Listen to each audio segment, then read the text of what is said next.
Shalom, shalom, bien-aimés dans le Seigneur. Nzambalola à Zolokumo, Nzambalola à Netolama, le véritable Dieu, Nzambe Oyo, a Pesingai na Yolisusu, Tongo ya lelo, Nzambe Oyo, a Lamushi biso na Tongo ya lelo, le Komokembo, Machanjoli, et Zonga et Panaye, pour Azadi le véritable Dieu, le Tout-Puissant, c'est lui le sauveur de l'humanité. Bible dit, nul ne peut se tenir devant notre Dieu parce qu'il est celui qui règne dans les cieux, sur la terre et sous la terre. Toute la gloire, et Zonga et Panaye, et pour Azali Nzambe na bomoy.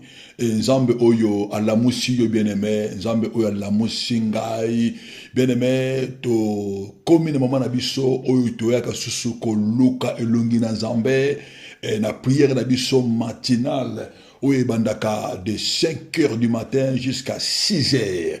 Bien-aimé, Nzambe apambola yo oyo susu opportunité ya tongo ya lelo. Bien-aimé, c'est votre humble serviteur évangéliste Dieu merci Nyanga le Kumukembo ezongi pa na Nzambe. Bien-aimé, na pesi mbote tous les amis de Jésus-Christ dans le monde entier, et sika bozali partout où bozwami, Nzambalola amona bino, Nzambalola akandise la bino, Nzambalola abunde la bino, Nzambalola adélivrer bino, pe apesa bino, ba promesse et s'accomplir na vie na bino, dans le nom puissant et sauveur de notre Seigneur Jésus-Christ. Bien-aimé, tous un moment il y a prière na biso forte, oh tout ça tout le matin, oh tout ça de la grand thème na biso, les ténèbres ne réuniront pas toujours dans notre vie, les ténèbres ne réuniront pas toujours, bien-aimé. Et nanika esika yo ozali bien-aimé, on se disposer parce que chaque tongo ngana yo to yaka pour ko posséder journée na biso na zela ba prière, tu yaka pour ko lobela soleil na biso e yoka pour epesa ngana yo bambo malamu, tu yaka ko déclarer di kolo ya mabele na biso e yoka maloba na Nzambe e tosa maloba na Nzambe e sika nyonso oyo ngana yo to kunyata e pesa mele biso. Bien-aimé, na tongo ya lelo toza na sous-thème na biso oyo to ko border tobengi yango fermer le voie des damnés. Fermer le voie des damnés. Okanga banzela ya dane. Okanga banzela ya dane. Bien aimé, tozima lo banazambe, tozima lo banazambe na Matthieu chapitre 13, tobande na verset 24 jusqu'à verset 28, totangi na kombo na Yesu, il leur proposa une autre parabole. Il lui dit, le royaume des cieux est semblable à un homme qui a semé une bonne semence dans un champ, dans son champ, mais pendant que les gens dormaient, son ennemi est venu qui a semé de l'ivraie parmi le blé et s'en alla. 26, lorsque l'herbe eut poussé et donné du fruit, l'ivraie parut aussi. Le serviteur du maître de la moisson vint lui dire, Seigneur, n'as-tu pas semé une bonne semence dans ton champ? Verset 28, il leur répondit, c'est un ennemi qui a fait cela. Bien-aimé, et Bible, il y avait un homme qui était sorti pour semer dans son champ. Oh, ils avaient parabole, il y a Jésus-Christ, oh, il y a des disciples, ils ont semé moko mutu moko abimaki pour akende ko semer na bilanga na ye. Et Bible zoloba mutu wana asemaki une bonne semence na bilanga na ye. Mais Bible lobi pendant qu'il dormait, pendant qu'il dormait, tango banamaki bande kolala, ennemi na bango ayaki. Et tango ennemi ayaki ko semer ivre. Et tango ba yena tongo kotala, ba moni semence ya ivre et bimi parmi le bleu et apparaître. Bien mais ba serviteur ba tuni kolo bilanga ba bi kolo maître yo au sema qui blé au sema qui blé. Mais pourquoi ivre et bimi le sous na blé? Voilà une question où va serviteur va tout na kolo elanga tokuna qui blé. Mais pourquoi les sous ivre et bimi et sika oyo blé ezalaki? Bibolobi le maître kolo bilanga yebisi bango ezali ennemi nde mutu ayaki ko semer ivre. Ezali ennemi mde ko semer ivre. Ezali mosala ennemi nde ayaki ko semer yango pendant que nous dormons. Bien aimé, tosolo bila teme na biso fermer le voie des Dan. Bien aimé, tant que tosolo bila tokanga voie ya Dan. Bien aimé, Dan azanani. Bien aimé, tant que tosolo bila Dan aza. Bible dit dans Genèse 49, 17, Dan azali serpent, oyo avandaka na chemin. Dan azali vipère, oyo atelemaka, avandaka na chantier ya vie ya moto. La vie ya moto, Bible dit, mais ça ezali pour mordre les talons du cheval, pour renverser les cavaliers, pour tomber dans renverser. Bien aimé, sous-thème ezali ferme les voies des dents. Et ce que yo kanga banzela oyo dani alekaka na vie na yo. Bien aimé, ozali chaya nzambe. Tozali bilanga ya nkolo. Et si ka oyo nzambe ayako semaka ba bonne chose. Tozali bilanga ya nkolo. Et si ka oyo nkolo ayako tia vie na ye kati na biso. Mutu ozali chaya nzambe. Mais bien aimé, na kati ya champ oyo ozali et Bible zoloba tango semer tango kolo bilanga ayaka ko semer biloka malamu na vie na biso. Bien aimé, tango sommeil spirituel ya yaka Bible bi pendant qu'il dormait sommeil oyo bazolobela awa ezali sommeil physique était. Bien aimé, moto nyonso akolala. Parce que corps, cerveau et moto, il y a un moment, ils ont besoin de répondre. Mais tout le sommeil spirituel. Bible, en réalité, à l'homme, c'est l'esprit. Bible dit, pendant qu'il dormait, son ennemi vient et se met livré. Mais tango moto alala, tango moto akweka na sommeil spirituel, tango moto akweka na aveuglement spirituel, c'est là où l'ennemi, le diable, Satan, l'accusateur, le destructeur ayaka, pour la semer, il vrai la vie na biso, il vrai et il ça des mauvaises semences, semences ya mabe, na kati ya vie ya moto, où ils ont même ba cauchemar, où ils ont même ba trouble, ils ont même maladie, ils ont même ma pauvreté, na kati ya vie ya moto, où ils ont même ba blocage, où ils ont même ba refus de vie ya moto. Yango ba bengi ivre.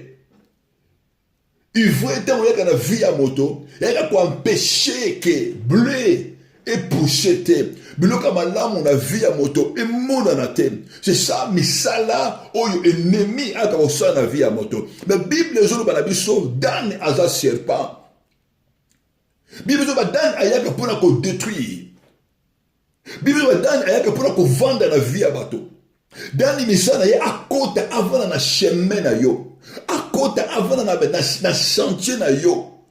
Na misala na yo. Na journée na yo, na destinée na yo, c'est ça. Dan oyo, Dan azali mwana ya azali mwana parmi les 12 enfants de Jacob. Zaki na mwana mo komona ki Dan. Jacob azoloba Dan azali serpent. Bien aimé, dans la vie, il y a des gens qui sont des serpents. Il y a des gens qui sont des vipères. On a besoin de mission ennemi. On a besoin de mission à Satan pour détruire la vie à bateau. C'est un patriarche qui s'appelle Jacob. Alors, Dan, c'était son fils. Alors, Dan, c'est un serpent sur le chemin. Dan, c'est un vipère sur les sentiers. Mais Dan, il y a pour vendre la commissariat à moto. Il y a pour vendre la banzela oyo zanango. Bien aimé, il comprendre, bien aimé, Bible Zoloba, ne donnez pas accès à l'ennemi. Bible Zoloba, ne donnez pas accès au diable. D'autre part, Bible dit que ne sois pas dans la sommeil spirituel. Bible dit que non, sois réveillé. Ne restez pas dans la sommeil. Ne restez pas dans l'agonie. Ne restez pas dans l'anesthésie, bien-aimé. Quand vous montez dans le sommeil spirituel, c'est là où l'ennemi, c'est là où l'ennemi vient. Quand ton esprit est dans le sommeil. Bien-aimé, en réalité, à l'homme, c'est l'esprit. Muto balali sipongi, bien-aimé. Toute personne a koya kokota na vina yo. Toute personne a koya kosala oya ligi na vina yo. Bible zoloba dan. C'est un serpent. Mais le serpent a se filtré pour akota. Serpent et sika akota pour abatama. C'est ça, mais ça est ennemi. C'est pourquoi bien aimé comme ça mutumoko. C'est toi qui dors. Yo muto esprit na yo est là qui. Yo muto qui na sommeil spirituel. Il y a qu'on déclarer que tu sois réveillé par les Saint-Esprit. Mon livre d'Anzambé a réveillé esprit na yo. Que ton âme se relève. Que ton âme soit restaurée. Il y a qu'on déclarer les colonnes na yo. Muto oya lalisa yo pongi. Azuaka. Que ayambaka que akweya dans le nom puissant de Jésus. C'est ça l'œuvre de Dan bien-aimé. Tango yaka akotaka akoti avandi na via moto. Ayaka pour régner la via moto. Bitine ayaka pour asalani ni bien-aimé. Et l'autre liboso ayaka pour mordre les chevals sur les talons. Bien-aimé, cheval sur les talons ils. Qu'est-ce qu'un cheval? Cheval déjà oye ezo memayo pour okende liboso. Makabunyo so malamu bien aimé oya yo. Makabunyo so malamu ezo pousser yo oya avancer. Makabunyo so malamu ezo pousser yo bien aimé o progresser na kati vina yo. C'est ça le ko dane aga ko simba. Moni cheval bien aimé. Moto oya matina cheval. Na moto azote mona makoloba ndenge mokote. Moto matina cheval. Vina yezo kene na vitesse. Ya mo bibi zo ba ke notre Dieu le tout-puissant a lui que non, je souhaite que tu prospères à tous égards et que tu sois à bonne santé. Nous avons besoin de prospérer dans tous égards, dans le domaine nyonso, dans le domaine spirituel, dans le domaine physique, dans le domaine matériel, dans le domaine émotionnel, dans le domaine social. Yo avancer, osala socialement, vu na yo ezala épargne, physiquement osala à bonne santé, matériellement osala chargé, nous avons besoin de bénir yo.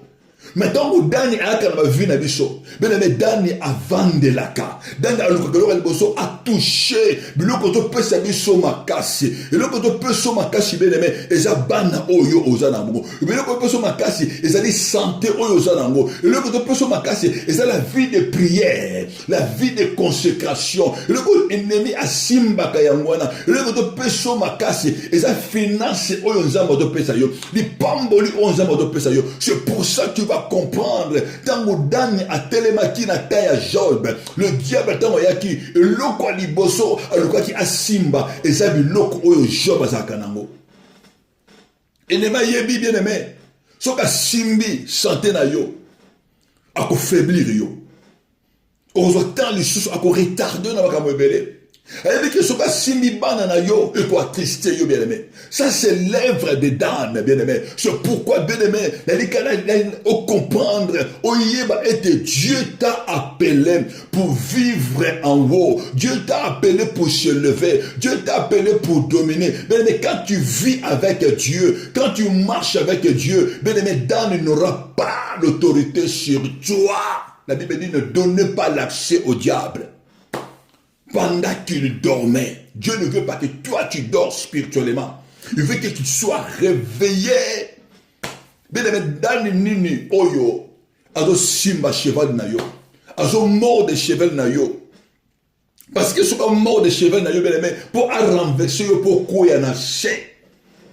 Soka simbi cheval na yo moyen yo okende susu liboso ezate bien mais dans na yebi soka simbi santé na yo makamsu yo sala ngote bien mais akotarder musala na yo akotarder ba démarche na yo mutu oyo azali physiquement faible bien mais tu ne peux pas accomplir beaucoup de choses bien mais la santé c'est une bénédiction de la part de Dieu bien mais avoir des enfants avoir la prospérité avoir la matériel avoir la richesse bien mais les bénédictions bien-aimé, de la part de Dieu. Et l'ennemi alingaka asimba yangwana. Avoir la vie de prière, avoir la vie de consécration, marcher avec le Saint-Esprit, être puissant. Et l'ennemi alingaka te mutu à maîtriser. Et l'ennemi alingaka pour toucher la vie à bateau. Bien-aimé, d'accord, la kisayo mi lokomi balé, on est pesa accès et pas y a dan.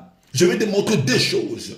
Bible ne donnez pas l'accès à diable. Sous terme, vous allez fermer la voie de Dan. Bien aimé, la première des choses, où c'est là que Dan aya kokota na vie na biso. Dan aya ko vanda na ba chemin na biso. Dan aya ko vanda na ba voie na biso. Pour un mort de cheval na biso. Pour un renverser biso, bien aimé. Toku ya na se, ba bengi yango, la voie du sang. La voie du sang, bien aimé. La voix du sang. Makila oyo to botama na yango. Makila oyo to bima na yango. Yango epesa kape lisusu accès eloko liboso yango wana. Epesa ka accès et pas ennemi. Pour akota na vie na biso. Pour détruire destinée na biso. Pour vendre. Abana ko détruire. Pour abana ko pérer. C'est pourquoi Bible Zoloba. Ce n'est ni par de l'or, ce n'est ni par de l'argent, ce n'est ni par de choses périssables que vous avez été rachetés de la vaine manière de vivre que vous avez hérité de vos pères. Bien makila ezali héritage oyo mutu hérité na bakoko na biso, oto hérité pa ba papa na biso. C'est ça l'héritage. Bien bien ezali vaine manière de vivre et le sang l'héritage wana et même na biso vaine manière de vivre, vaine manière de vivre, ko vivre na ndenge ya mabe, ko vivre na ndenge ya souffrance, ko vivre na ndenge esclavage, héritage auto-héritage. Bible dit, nous sommes rachetés par le sang de Jésus. Il faut qu'il y ait un autre sang. Et il y a pour la délivrer du sang. Il faut qu'il y ait le sang s'attache. Il faut qu'il y ait le sang de Jésus. Il faut qu'il y ait le sang sans défaut. Le sang du rachat. Ne ayant qu'à délivrer du son à vaine manière de vivre. Oyo tu hérita. Mais même à qui la nini oyo ko se lever de bosso na yo. Trône nini ancestral. Trône nini parental. Oyo ko régner sur la vie na yo. Bien aimé, tu dois te détacher avec ce sang.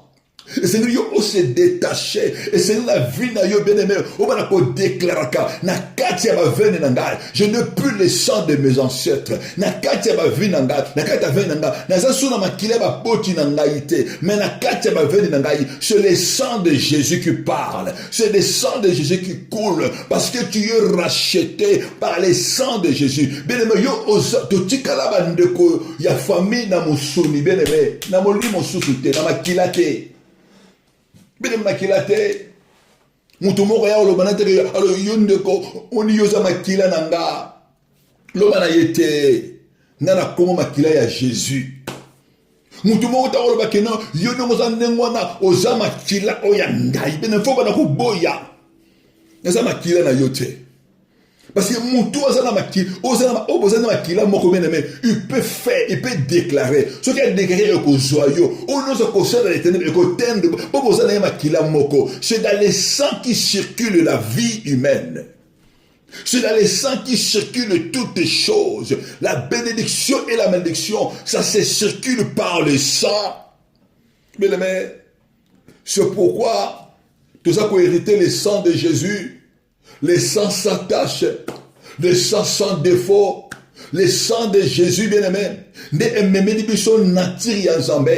par le sang de Jésus, bien-aimé, et longola dan, et délivré biso, bien-aimé, et sika dan, a tcheki biso la prison, et demandé biso na héritage, on a bien-aimé, il y a 20 manières à vivre, autre héritage qui bien-aimé, il y a la pauvreté, il y a esclavagisme, et longola biso bien-aimé, na héritage à malade à libota. On a moutazoloba. Bien-aimé, tu n'es plus dans ce sang. C'est pour cela que on peut vivre maladie na bangote.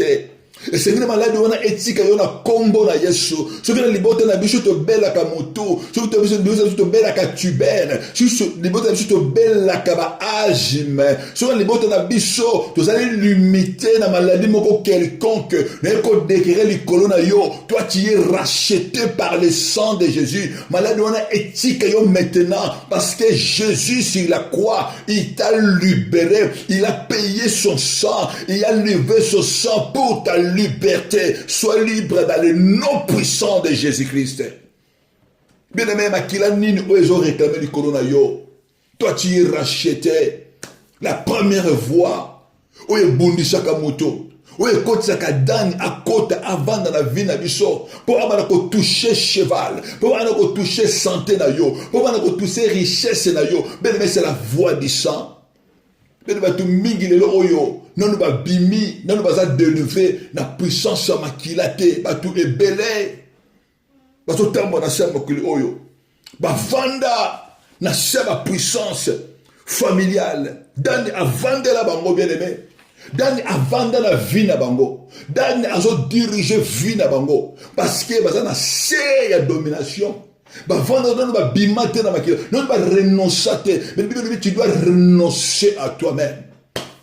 Moutou a renoncé à lui-même. Moutou a renoncé à lui-même. Asa moutou a renoncé na makila na ye. Bible le bito komi bana na nzambe. Na volonté ya papa te. Na volonté ya batu te. Na volonté ya mama te ya bakoko te. To komi mwana na nzambe. Na volonté ya makila otobota mwana yango te. Mais to komi bana na nzambe par la volonté de Dieu. La volonté de Dieu, c'est la croix de Jésus. C'est le sang de Jésus qui était livré pour toi et pour moi, afin que toi la délivrer, afin que Zambé ya lola, azwa biso lokola bana na ye, to koma ba habitation na ye privée.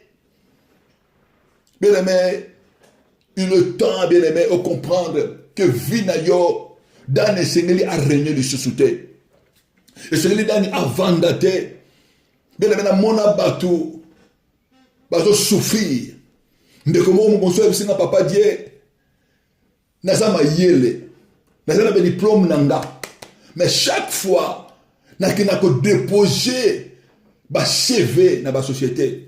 Omona mutu oyo ngana memi, mutu ngana kena ye, na ndikina ba capacité, na kena ye ensemble, ye a koti CV, ngape na koti CV, mais mona ba zui mutu wana na musala nga ba zui ngate. Ça c'est misala ya Dan. Dan à côté de la vie à moto, à côté de la chemin na yo, à côté de la misala na yo, na ayem tazo décider na vie na yo. Ba tu combien oyo Dan a limita bango. Bien aimé, odo sala mbongo, mais le kola o sala que l'autre mon côté. Odo sala ba effort, le kola sala ka effort mon côté. Bien aimé, Dan c'est le ténèbre. Dan c'est misala ya ténèbre bien aimé. Dan ténèbres ont envahir la vie à moto. Dans les signifie de ténèbres, elle va vendre la vie à moto. Bible, tu n'auras point, tant que dans la vie, tu n'auras point de succès dans ton entreprise. Tant que dans la vie, tu seras toujours opprimé. Tant que dans la vie, tu seras dépouillé. Il n'y aura personne pour te tenir le secours. Au comment on l'a bien aimé, on secours à Zate, pour Dan. Avant de la yo, pour la Dan avant de la vie na yo, pour la Dan à coopérer la vie na yo, bien aimé ko déclarer la combo na Yesu, Dan union surtout, oyo batindra yo na vie na yo, oya vanda na makila na yo, oya vanda, oya lobake yo, batekela yo ye, oya lobaka yo ozaya ye, dans le nom puissant de Jésus, ayamba mopanga libéré yo, dans le nom de Jésus, tu reçois la liberté dans le nom de Jésus. âme na yo et vivre dans le nom puissant de Jésus. Ça c'est l'œuvre de Dan. Ecclésias azoloba nazomona ba esclave bazotambola na cheval mais ba prince na ba princesse bazotambola makolo bien mais Dani taka na via moto aka ko yiba oyo zanango bien mais le diable n'a rien. Le diable azaka na ba ruse. Le diable il a que le ruse et des mensonges. Le diable il n'a rien. C'est pour cela le diable il vient pour voler ce que toi tu as. Yo mwana nzambe Seigneur yo vivre la gloire. Ennemi tanga yaka abotola ta gloire. Akisaka gloire à mutu na se. Avant saka gloire à mutu na mabele. Ça c'est l'œuvre de l'ennemi.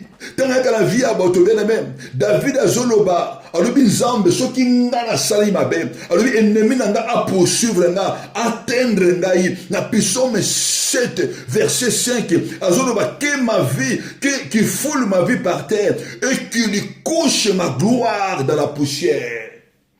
Tango dana yaka azoka gloire na yo bien-aimé. Ameni yango na poussière parce qu'il y a vandaka. Ameni yango na séjour de mort parce qu'il y a vandaka.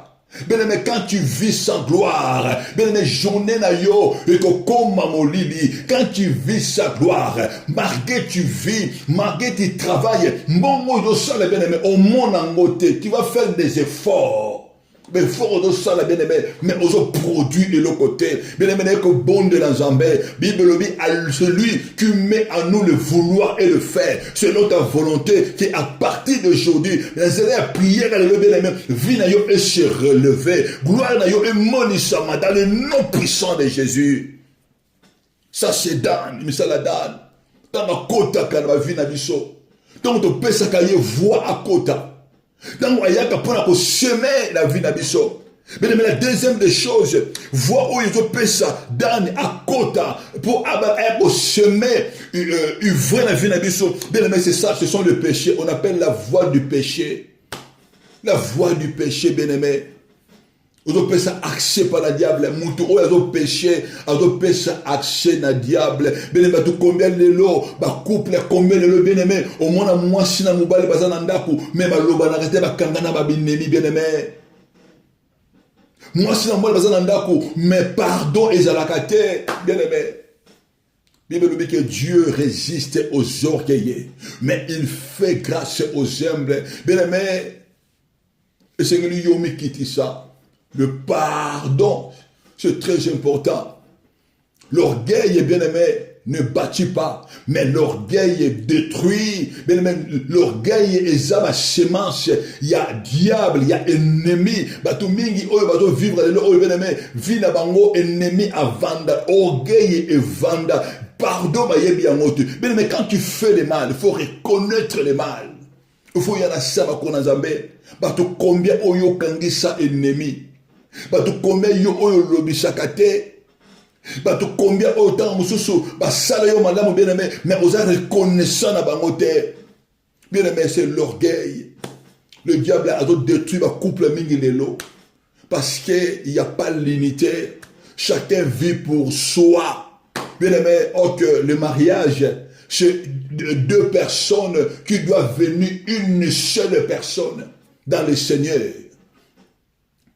Quand vous vivez dans la parole de Dieu, Dieu est avec nous. Quand Dieu est avec vous, ça veut dire la présence de Dieu est à vous. L'Esprit de Dieu vit là où il y a unité. La Bible dit là où il y a unité, c'est là où le Saint-Esprit agit. Et là où l'Esprit de Dieu agit, c'est là où il y a la liberté. La Bible dit que, oh, le Seigneur est l'Esprit. Là où il y a l'Esprit du Seigneur, et là où il y a la liberté. Bien aimé, la liberté est lorsque nous mettons la parole de Dieu à pratique. Bato combien bien aimé yo otongaka. Au bon moment bala combien. Bato combien oyo to kosala ba mauvais commérage, ba mauvais témoignage kaka yo bien aimé. Ko finga kaka yo. Ko boma kaka yo, ko kabula kaka yo.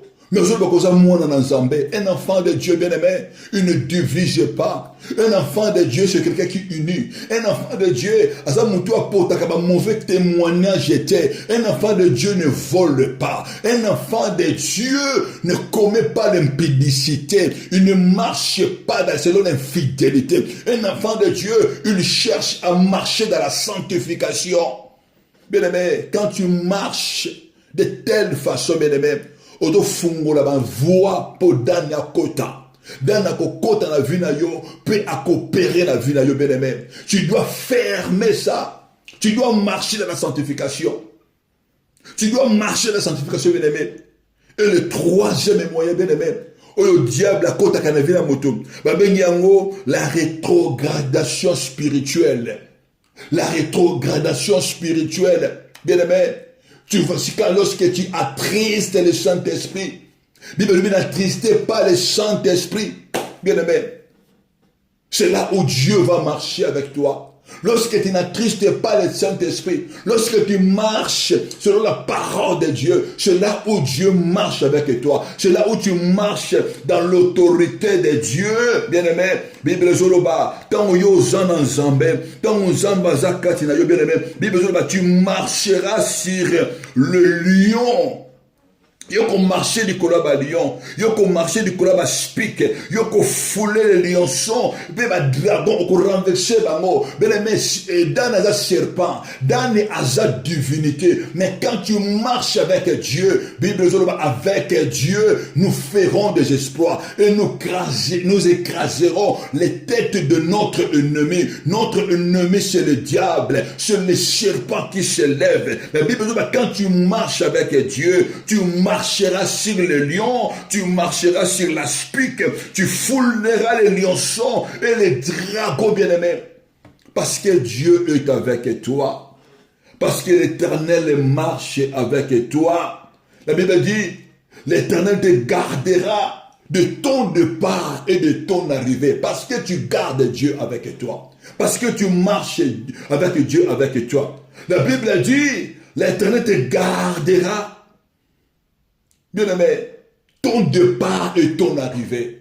Dans le bien-aimé, parce que comme notre Dieu, il est la lumière.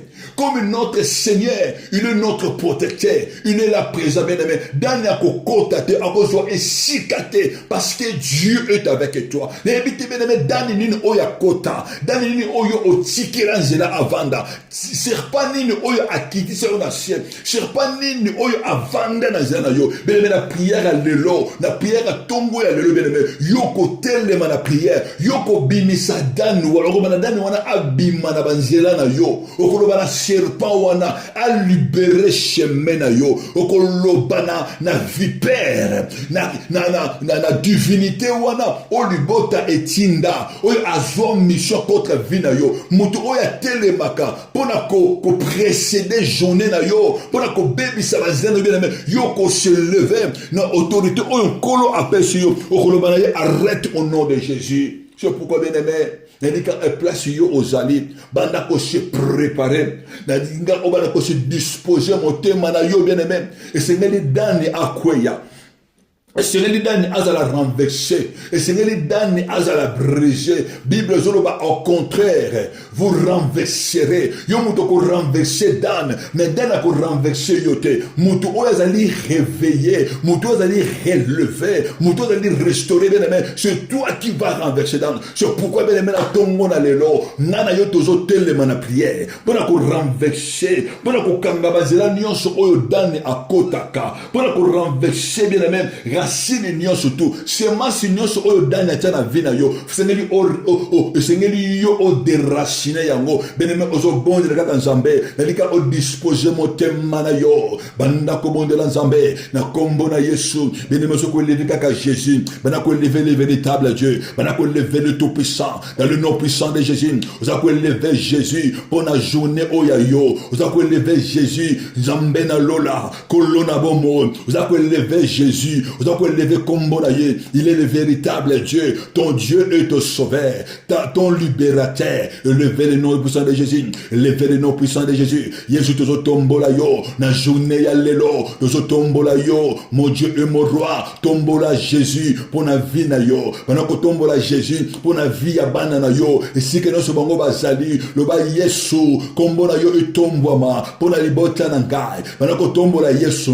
Pour na mobali oya yo. Bene mezo bonde la nzambe. Pendant que tombola Jésus. Pour na mwasi oya yo. Ozako lever Jésus. Yesu nana tomboli yo. Pour na libota oya ngai. Tombola Jésus. Pendant que lever le véritable Dieu. Pendant que lever le tout-puissant. Le vainqueur de Golgotha. Son nom c'est Jésus. Le ressuscité du troisième jour. Son nom c'est Jésus. Celui qui a dépouillé les dominations. Celui qui a dépouillé les autorités. Son nom c'est Jésus. Il les a levés publiquement en spectacle, en triomphant d'elle à la croix. Bien-aimé, élevez le nom de Jésus. Vous tombola Jésus. Maintenant tombola Jésus-Christ. Yesu nana tomboli yo. Likolo ya dana libota nanga. Na tomboli yo Yesu. Likolo ya dana libota papa nanga. Bien-aimé, zo bonde lankolo. Na kombona Yesu. Vous tombola Jésus. Tombola Yesu. Yesu nana tomboli yo. Likolo ya dana libota ya mama nanga. Na tomboli yo Yesu. Likolo ya dana ndako papa nanga. Bana ko tombola Jésus. Na kombona Yesu. Bien-aimé, zo bonde la. Au nom puissant de Jésus-Christ. Yesu tombo manaye. Na journée na yo. Na bativité na yo. Nandako na yo, na klasi ya banda, na misala ya banda, ozobonde lankolo, au nom puissant de Jésus-Christ, Yesu tombwama, na yeko eleve yo mon Dieu mon roi, na tombo la kombo na yo, na vie nanga, manoko tombo la Jésus, na santé na yo, manoko tombo la Jésus, na couple na yo, na libala na yo, na destiné na yo, bien aimé ozobonde na Zambé, élève seulement Jésus, Yesu tombo la yo, tombo la Jésus, le véritable Dieu, Yesu ngana tombo la yo, na bitumba ya vinanga, na ba défi ya vinanga, levez le nom de Jésus-Christ. Yesu tombwa manayo, na défi ya journée ya lelo, na ba rendez-vous ya journée lelo, mon Dieu na tomboli yo, mon Dieu na kumisi yo, na ba activité oyo ngana kosala na journée ya lelo, bien mozo ko lever Jésus, Yesu monde lankolo, na kombo na Yesu, au nom puissant de Jésus-Christ, au tombo na mokonji, bien-aimé bonde la, na lingo bonde lankolo, na lingo élever Jésus, Bible zoloba. Lorsque vous élèverez le Fils de l'homme, c'est alors vous connaîtrez ce qu'il est. Il fait rien de lui-même. Tout ce qu'il fait, c'est la volonté du Père. Nous tombons à Jésus, pendant que tombe à Jésus, nous collons à Jéia, pendant que tombe à Jésus, nous collons à homme fort. Jésus-Christ n'a tombé yo, nous collons à femme forte. Au kumba manayo, au nom puissant de Jésus-Christ, Jésus tombe à manayo, nous collons à sorcellerie, pendant que tombe à Jésus, nous collons à sorcellerie. Le bas Jésus n'a tombolio, le colon misala ya sorcellerie, ya mboko yo ngana vandi, Yesu tombwa mana yo, ndako papa oyo ngana wuta, banako tombola Yesu, tombola Jésus, banako tombola ye, le colon misala ya sorcellerie, na makila oyo ngana bimakana yango, tombola Yesu, banako lever le nom puissant de Jésus, bien au monde l'ankolo, na kombona Yesu, au monde la mokonji, au nom puissant de Jésus-Christ, Yesu kumba mana yo, banako tombola Jésus, le colon ba sirène des eaux, le colon ba sirène des côtes. Maintenant que tombe à Jésus, le collab esprit astral, le besoin esprit céleste, le besoin constellation, aux tombe à Jésus, maintenant que tombe à Yé, le collab esprit astral, aux combo à Jésus, aux tombe à Jésus, tombe la combo à Jésus, tombe la combo à Jésus, le collab esprit des eaux, aux tombe à Yé, le collab sirène des eaux, aux tombe à Jésus, le colo à serpent, le colo à serpent, le colo à divinité à serpent, oyo bakoko na yo basalela, oyo libota mama na yo esalela, oyo libota papa esalela, ozo tombola Jésus, likolo ya serpent, oyo tamu soubelle famille esalela, basene partenaire basalela, ozo ko lever Jésus, tombola Jésus, Bible zoloba, Dan c'est un serpent sur le chemin, c'est une vipère sur le sentier, ozo tombola Jésus, na kombola Yesu, na ko tombola Jésus, likolo ya divinité à léopard, likolo divinité à lion, oyo bakoko nanga basalela, oyo basala ba alliance na bango, banako tombola Yesu. Manako tombola Yesu, manako tombola Jésus, yozo tombola Jésus, le kolaba Dieu de forêt, manako tombola Jésus, le kolaba Dieu de forêt, manako tombola Jésus. Il n'y a pas un autre Dieu, il n'y a qu'un autre roi de rois qui s'appelle Jésus-Christ, le Tout-Puissant. Le ba Yesu manako tombola yo, le kolaba esprit aquatique, le kolaba esprit des eaux, Yesu manako tombola yo, manako tombola Yesu, le kolaba divinité astrale, manako tombola Yesu, le kolaba divinité à montagne. Banako tombola nkolo, la divinité à désert. Tombola Jésus, tombola Yesu Mashiach, nul ne comme lui, dans les cieux sur la terre, et sous la terre, nul ne peut comparer à notre Dieu, à notre Jésus, le ressuscité du troisième jour. Tombola Yesu, tombolio, yone zambe nanguya, tombolio, yone kolo na bomoy, na kombona Yesu, Yesu tombo amanayo, zobe na mawana zambe, lobana nkolo, mawana yekita. Na bomo inanga lela na siaba kona nzambe loba papa na tongo na lelo yeko sopa motema na ngai na sia toni ya grâce na yo zambe na tongo ya lelo yeko sopa motema na ngai na sia grâce na yo mon Dieu mon roi mawana yo ekita na bomo inangai mawana yo ekita na ndako na ngai na via bana na ngai na via mobali oya yo ozomondela nzambe na via moso ya ngai na via moso ya yo bine bondela nkolo ozomondela mokoji na kombona Yesu au nom puissant de Christ benimozo bondela nzambe odo senga mawana nzambe yo senga mawana nzambe olobi nzambe na yepana yo makomi na nzambe zoloba vous chercherez l'Éternel le plus important vous allez vous humilier l'humiliation précède la gloire na kombona Yesu bible zo bondela nzambe ozo senga nzambe que mawana yekita na vinda yo bible zo soumettez-vous et résistez au diable mais tu ne peux pas résister au diable si tu ne te soumets pas d'abord à Dieu. Tu ne peux pas résister à ton ennemi. Tu ne peux pas résister au Dan si tu ne te soumets pas d'abord au Dieu. Soumettez-vous à Dieu et résistez au diable et il fouillera loin de vous. Écoute, soumettre na toni ya grâce na yo yokelanga mawa yokelanga mawanzambe tala liboto yongana uta liboto ya sorcellerie liboto yongana bimana yango libota ba sirène des eaux libota ba serpent liboto yongana uta libota ya idolâtrie mon Dieu mon roi oyo invoka ka esprit oyo basera kanzambe ya mai basera kanzambe ya zamba bele sengama wana nzambe Bible zoloba approchez-vous de lui il s'approchera de toi approchez-vous de lui par la repentance repentez-vous bele kwana sama kolona nzambe ozobana koloma wana yekita likolo ya vina ngai mawana yekita likolo ya ndako na ngai likolo ya banda na ngai lobana nzambe ayoka mawa likolo mwasi oya yo likolo mwasi oya ngai nzambe na osenga mawa lobana nkolo mobali oya yo kola yoko ya mawa lobana nzambe mawana yekita libota oya ngai kitisa mawa dans le nom puissant de Jésus osenga mawa nzambe kwena sema kolona ye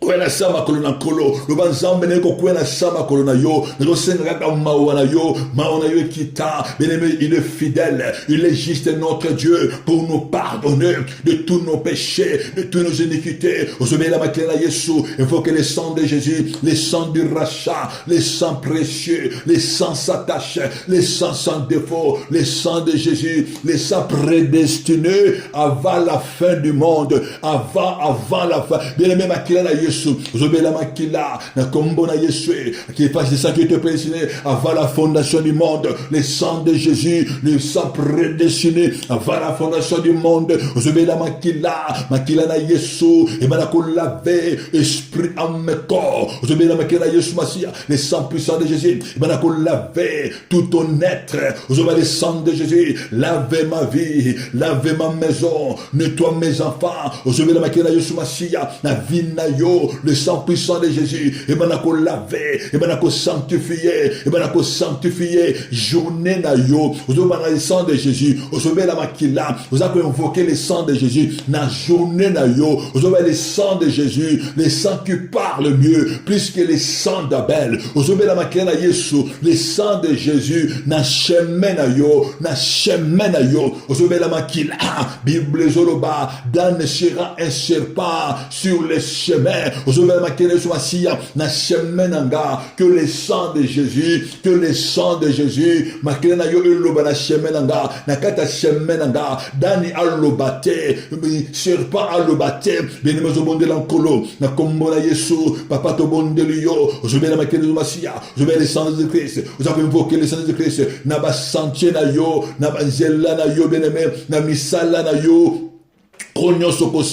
tu invoques le sang de Jésus, tu invoques le sang de Jésus, Yozobe la makila na Yesu, le sang de Jésus Christ, na kata misala nangai, na ba projet nangai, Yozobe la makila na Yesu Masia, yango ekita, yango manakolopa, le sang de Jésus Christ, na kata via banda na yo, au nom puissant de Jésus, il nous plonger journée na yo, na kata makila, ozako plonger, ba projet na yo, ba activité na yo, na kata makila, ba démarche na yo, ba rendez-vous na yo, ozoko plonger yango dans le sang de Jésus, de zobonde lankolo, de zobonde la mokonji, na kombo na Yesu, bien-aimé zobonde la Zambé, de zobonde la mokonji, au nom puissant de Jésus, bien-aimé zobonde la, ozoloba na Saint-Esprit, yako zwa esika, yaka ko régner na vinanga, nobana molimo na Zambé, Saint-Esprit, yaka ko régner, viens manifester ta gloire dans ma vie, viens manifester ta gloire dans ma journée, ozoloba na Zambé na journal lelo, gloire ya Nzambe,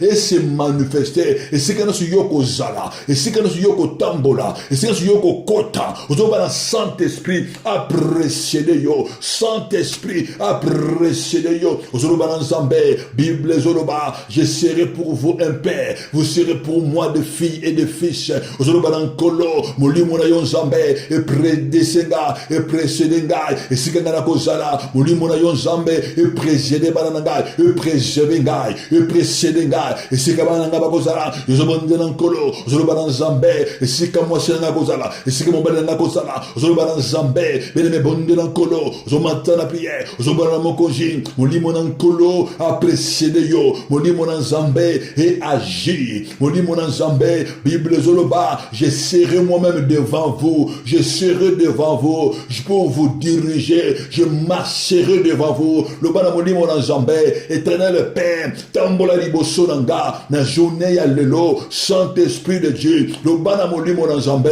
a oindre yo, oule ma tête, que ma coupe déborde, na kombo na Yesu, Saint-Esprit de Dieu, oule ma tête, que ma coupe déborde, na kombo na Yesu, le bana Saint-Esprit, a oindre yo moto, a oindre yo na mafuta na ye, a rendre yo capable, l'esprit de toute capacité, l'esprit de sagesse, l'esprit de l'intelligence, l'esprit de connaissance, l'esprit de discernement, Saint-Esprit de Dieu, l'esprit de force, l'esprit de conseil, l'esprit de sanctification, le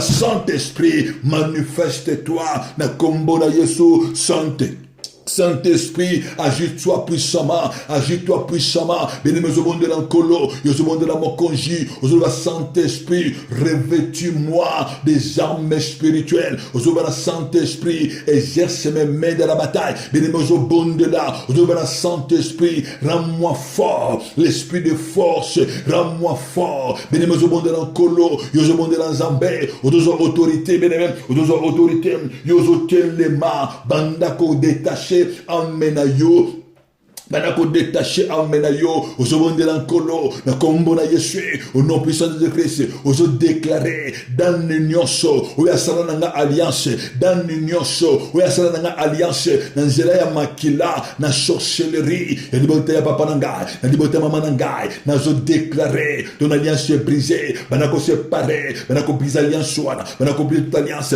séparer emmena yo ozobonde lankolo ozo déclarer que tout attachement na nzela ya makila oyo dana libota papa oyo dana libota mama asatasha nanga na sorcellerie par le moyen du sang ozo briser yango bini banako briser alliance wana na kombo na Yesu toute alliance établie na sorcellerie ya libota papa nanga na libota mama nanga oyo permettre dane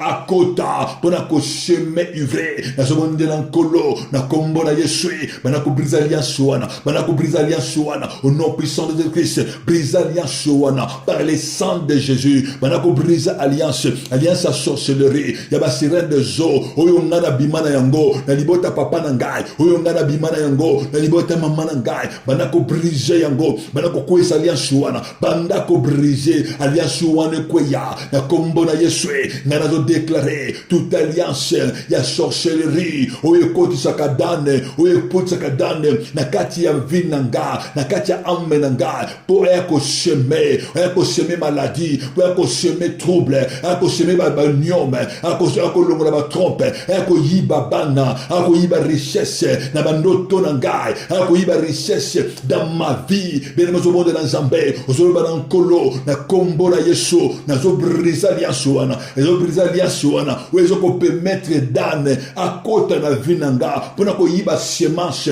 pour na ko rendre nga impuissant, bien men dane comme ça ka muto impuissant, ayiba ka force ya moto, dane ko akosa ka stérilité na vie ya mwasi, diama tiaka dane ayaka pour na ko yiba semence, pour na ko bébé sa matrice, dane tanga ayaka ko tia aveuglement, alors là ça moto masque ya vieillesse, alors ko tia moto couronne ya vieillesse, alors ko marquer moto, ben ko tia ka molili na vie ya moto, yozo belela nkolo, yozo déclarer toute alliance maléfique, toute alliance à sorcellerie, oye salama na sorcellerie, oye zo permettre dans kota, oye salama na mayi, na ba sirène des eaux, na l'esprit astral, oye salema na séjour de mort, ben ko déclarer, ben ko brise alliance wana dans le nom puissant de Jésus, ozo déclarer alliance wana kweya na kombo na Yesu, ben ko brise alliance wana ya sorcellerie, oye priva yo vie.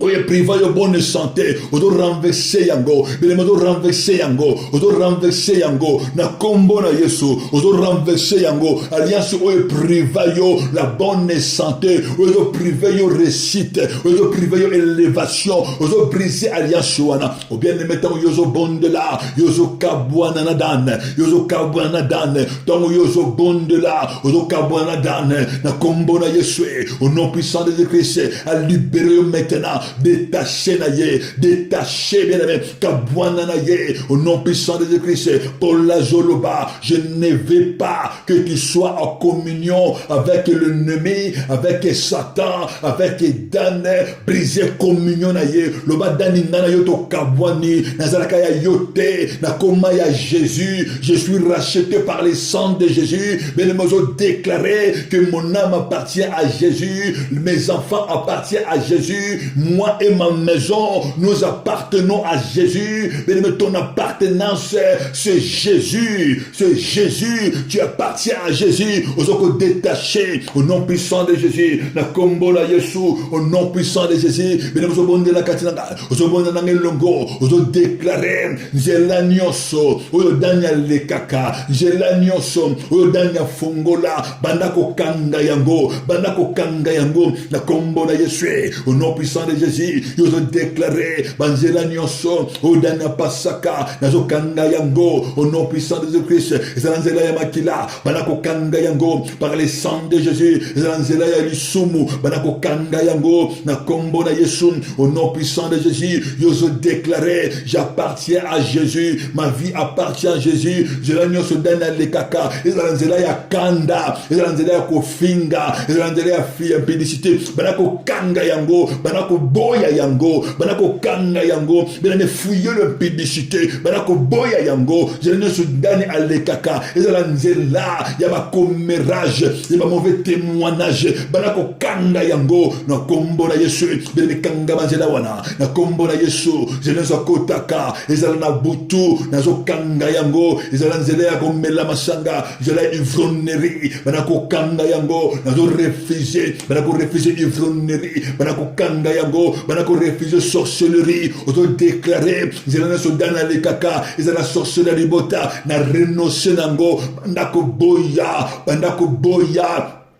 héritage na bango oyo batikela yo les 20 manières de vivre yo zoboya yango nazoboya zela neso enema le kaka eyo le kaka ezala ya orgueil ya manque de pardon nazokanga banzela wana na kombo na Yesu bele kanga banzela wana kanga nzela satana kanga nzela satana kanga nzela satana au nom puissant de Jésus bele bazobondela nkolo yo zobondela mokonzi au nom puissant de Jésus ozo autorité ozo déclarer nanga elengo beneme racine nyonso semence nyonso ivre nyonso o ennemi asema na vie na yo beneme na yebite ennemi asema nini bibelobi l'ennemi vient sema l'ivre et il s'en alla asema nini na kati ya vie na yo na kati ya nzoto na yo basema nini na kati ya libumu na yo basema nini nani asema banyome nani asema maladie nani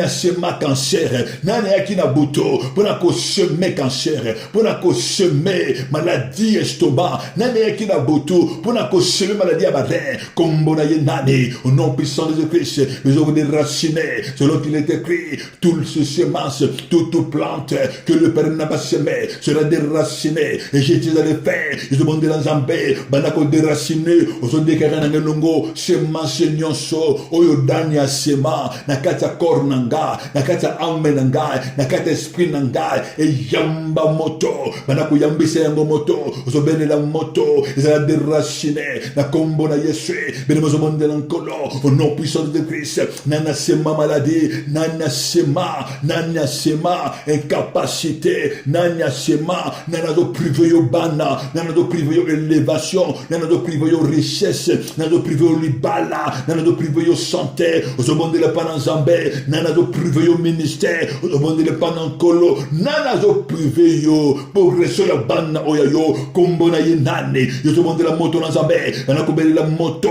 ozo déclarer semence nyonso oyo dani ya libota oyo akotisa na vie na ngai semence nyonso oyo bavoie oyo lisumu ekotisa oyo nakotisa yango par la voie d'ignorance oyo yanga moko oza kodéraciner eyamba moto na nkolo ozotinda moto elemetinda moto na nzambe ozobondela nkolo eyamba moto yambisa yango moto etumbama ezala roger yambisi yango moto bandako déraciner yango na nzoto na yo eyamba moto ezika belemeto tika yo semence wana to tika yo komona gloire ya nzambe semence ya pauvreté to tika yo semence wana masque wana oyo balatisa yo au nom puissant de Jésus-Christ yo zobondela nkolo kiti nyonso tu oyo bavandisa yo oyo dana vandisa yo ozobuka kiti wana bukana na kombo na Yesu bavandisa na kiti nini kiti ya pauvreté beme buka kiti wana